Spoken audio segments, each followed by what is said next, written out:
background and everything. Hi, everybody. We are back. We're talking today about persona profiles, and I have two very special guests today. I have Kendall Bird and Katy Katz, and I'll screen share with them. Hi, Kendall. Hi, Katy. Hi. Okay, so just a little bit of background on Kendall and Katy. We were all at PubCon together last week, and they did an amazing presentation about persona profiles, and I asked them to be our special guests for our class to share with you some more insights on persona profiles. So I'm going to turn it over to Kendall and Katy, and before you get started, girls, just give us a little bit of background on where you work, what you do, and how you came to be presenting at PubCon, because I know that was one of your first presentations for PubCon, which is awesome. Congrats. Thank you. Sure. I'm Kendall Bird, and I work at Collegiate Education with Katy, and we do higher education marketing for colleges and universities. And I am the online community specialist, so I work a lot with social media management and brand loyalty. Yep, and I'm Katy Katz, and I work in inbound marketing. And so I've been doing some local presentations and then wanted to connect with Kendall on presenting on social on a more broad scale at PubCon, and we were very luckily accepted, so we had a really great time. Yeah. Okay, perfect. So let's just get right into it. From a social media management standpoint, persona profiles are becoming, they've always been important, but becoming more and more critical with really targeting who your buyer is, who your, what the persona is that you might be targeting. It could be for a blog post, it could be for a Facebook, it could be for a contest or promotion. So let's just get right into it. Why don't you girls just give it a start with your presentation? Sure.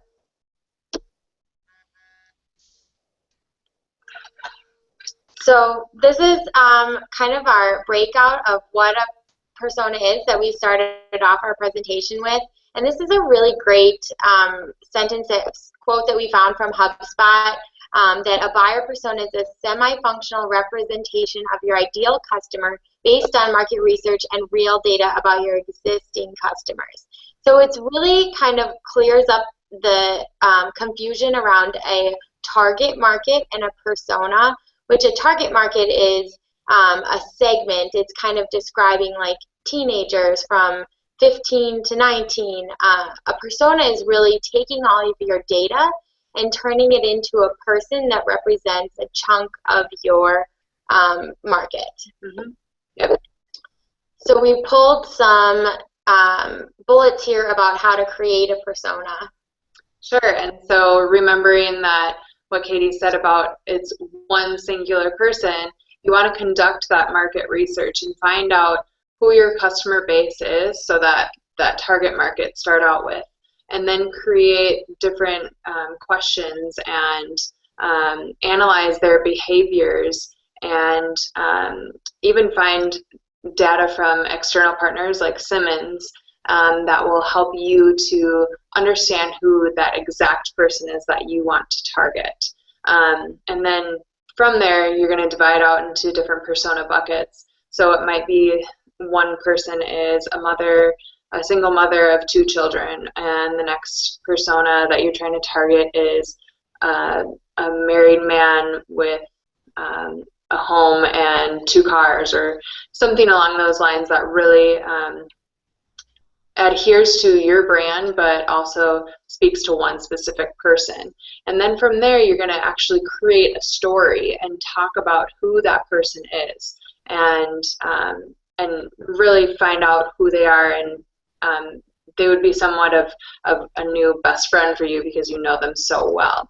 And from there, you're also going to take all of the data that you have collected, and you're going to edit that, and all of those will become your persona.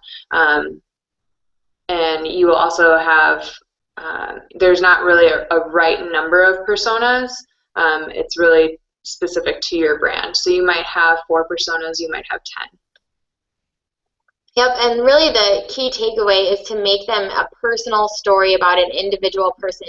I think that's one of the things that really can be confusing about personas versus target markets is you do make it really specific. So we have a card that we use at Collegius where we'll actually create almost like a business card of a person with the person's picture on it, and it's got their name and their job title and a little bit of a background on who they are and how they got to where they are, including bullets about all of those key factors like age and gender and even salary, and things that are important to them. What are they afraid of? What's challenging them about their future? What's motivating them to do things, so that when you're creating your content, you can have all of those goals and fears and interests right there in front of you, and help to address everything that's important to them.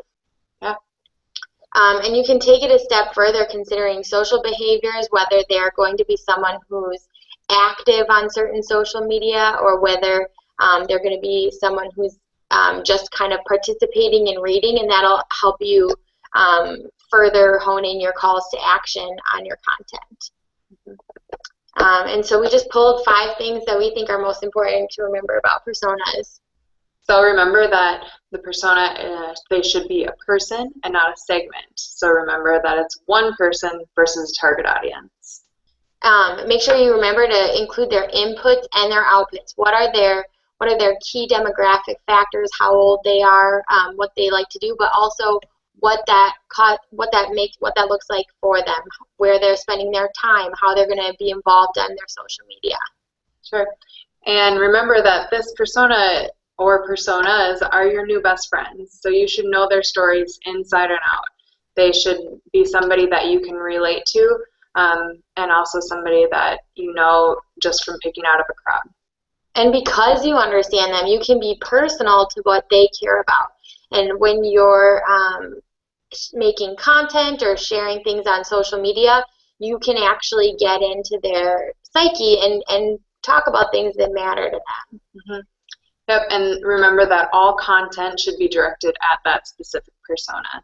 So remember their ins and outs, their whole story. They're your new best friend. Yeah, no matter what you're working on, whether it's a billboard or a blog post or a social contest, there's room for working with the persona. So really with the persona, you really want to make it as personalized as possible so that you can make your messaging and your content really speak to that specific persona, right? Right. So just to kind of throw this out there, let's just say the brand Starbucks as an example. So we're not inside Starbucks, but we could probably guess what some of their personas might be. So let's just say, like, I'm going to just name one. Maybe it's the stay-at-home soccer mom that is, the one that's kind of in and out of Starbucks in between her kids, taking her kids to school, dropping them off, stopping by Starbucks, taking their kids to practice. So let's just say the Starbucks soccer mom is one persona. So really, what would you do? You'd put maybe a picture of a soccer mom, somebody that really looks like a soccer mom, right? And, maybe what else? Like quotes that they might say. Mm-hmm. Right. And what's really important about that is she probably has particular drinks at Starbucks that she likes to order too, which would be very different than a persona of the 16-year-old girl who has her dad drive her in the morning before school and orders a frappuccino. Right. The soccer mom's probably ordering a cappuccino or a latte or something with less calories. Yeah. But it really helps you think that full spectrum, and then she's going to care about being in a hurry because she's got to worry about getting her kids to soccer and things like that. So you can start to see how there's a waterfall of things that you think about when you put them into an individual story. Exactly. So I'm just kind of brainstorming with you girls because, we use this as an assignment for my class, and obviously we're not inside any particular company to really have access to the research, but, just the whole idea of defining a persona and, taking it down to, I just love the examples you gave because it's, the soccer mom's not going to be the same profile as the 16-year-old, so, which would also mean the social messaging is not going to be the same as, the soccer mom compared to the 16-year-old. It's going to be 2 different messages, 2 different products, 2 different types of fears. Maybe the soccer mom, one of her concerns might be, okay, after I pick up my kids from practice, I'm going to stop at Starbucks. Now Starbucks has snacks for my kids that I can get, healthy snacks on the go. So all of these things, and I don't know if you can think of any other examples, but these little things that we're just coming up with because we just know that, we have an idea that the soccer mom might be one persona within Starbucks, are examples of what would be included in that the sheet that you would come up with. Yeah, and so maybe for the mom's persona, you would have a coupon that says, if you purchase a cappuccino, you get an extra snack or something that comes with it. Like, you can think about the things that are important to them that would motivate them to come in more often. And then the visuals, let's say you would identify, okay, which social network would soccer moms most likely be on? So I don't know, I'm just going to throw out there Pinterest maybe, and Facebook would be two that I would guess if I were working on this project. And then the visuals, what would they look like? They would be tailored to the soccer mom. Mm-hmm. Mm-hmm. Exactly. Yep. Exactly. And then just to take it one step further, so your presentation at PubCon was really about personas and contests. So if we use the same example and we wanted to do, let's say, a giveaway or a sweepstakes, how would the personas play into that if we were doing a social promotion? So if you can just give examples of how personas and social promotions really tie in together. Yeah, so I think carrying along that same train of thought, it just would, if your idea for the contest was to try to get more soccer moms to come in, you wouldn't want to make the purpose of the contest having get involved on Snapchat to win some frappuccinos, because that would be the wrong target market and you probably wouldn't have as much involvement and engagement in your contest. And so that was some of the examples we tried to share in our presentation, how it really can impact if you find their core motivations, then they get excited about it. If you have a miss and don't really think about their persona, you could totally lose their interest and maybe even offend them. Right.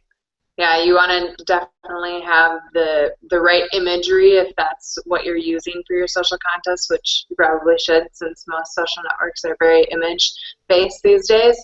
But you want to definitely have the right imagery that will continue to drive that engagement and awareness for your brand and also for your contests. Okay, perfect. Oh yeah, go ahead. I can't think of anything on the spot that would be a contest for soccer moms.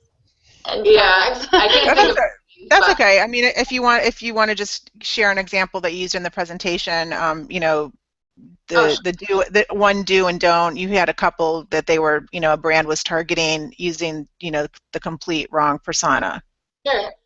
So Audi, for example, they were trying to target a hipster demographic, and they were trying to talk to that persona of people that enjoy cooking or people that enjoy art and music and different things like that.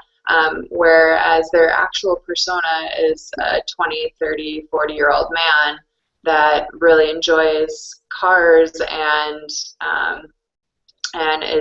might be a little bit further off in their career and have a little bit more money to spend. And so they were posting to their Instagram for a contest targeting the hipster segment, and they really wanted to target the other persona that was the 20, 30, 40-year-old man. Instead of just showing pictures of cars and things like really cool pictures of cars, which is what they follow their Instagram account for, they were showing pictures of cooking classes, which was totally irrelevant.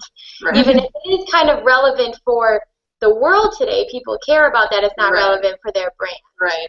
And so those pictures were receiving really negative comments like, why aren't you showing pictures of your beautiful cars? I would rather see that than this picture of this guy cooking. Mm-hmm. So you could really see within their persona that was talking back to them on their social channel that they weren't hitting that target right. Yeah, and so we also shared an example of a contest that we did for one of our clients where it was targeted at college students, and we asked them to share on Instagram how college is helping them make their dreams real. And so it's a very easy visual for millennials and people in their 20s to show what they're doing in college that's helping them get to their career aspirations. Maybe it's helping them build a family life that they were looking for, or maybe they're the first person in their family to go to college. And so it really kind of it helped them visualize what was important to them. Okay, great. Well, you girls have been awesome. Thank you for being the guest today. So are there any, I know you're on the front lines of social media too, and this class is social media management. Do you have any last words of advice for the class as far as on the future social media managers? Definitely just be hyper aware of everything that's happening on your social channels. Always be connected, and just be abreast to what your persona is talking about all the time, and really tailor that content toward your persona. And make sure you're managing your own personal brand from right now while you're in college, because the internet is forever, and as you go forward in your career, especially if you're interested in doing social media, your personal brand and how you're representing yourself now will matter in 5 years. Absolutely. So. Great advice. And as far as social media management, it's definitely engaging and interactive, and it can be very thrilling, but wouldn't you agree that at times it can also be extremely tedious and difficult? Yes. Just to control the expectations of everybody out there. Okay, great. Okay, so thank you so much, Kendall and Katy. It was great seeing you at PubCon last week, and I appreciate you being a guest for my class this week. And if the class wants to follow you, where's the best place to follow you, and what social network? Definitely Twitter. Yep, you can follow us on Twitter, and we had our Twitter handles, I think, on our slide still. It's at Katy Katz TC and at Simply Me K. Yep, and you can also connect with us on LinkedIn. Yeah. Great. Okay, thank you so much. Have a great day. Thank you. Thank you.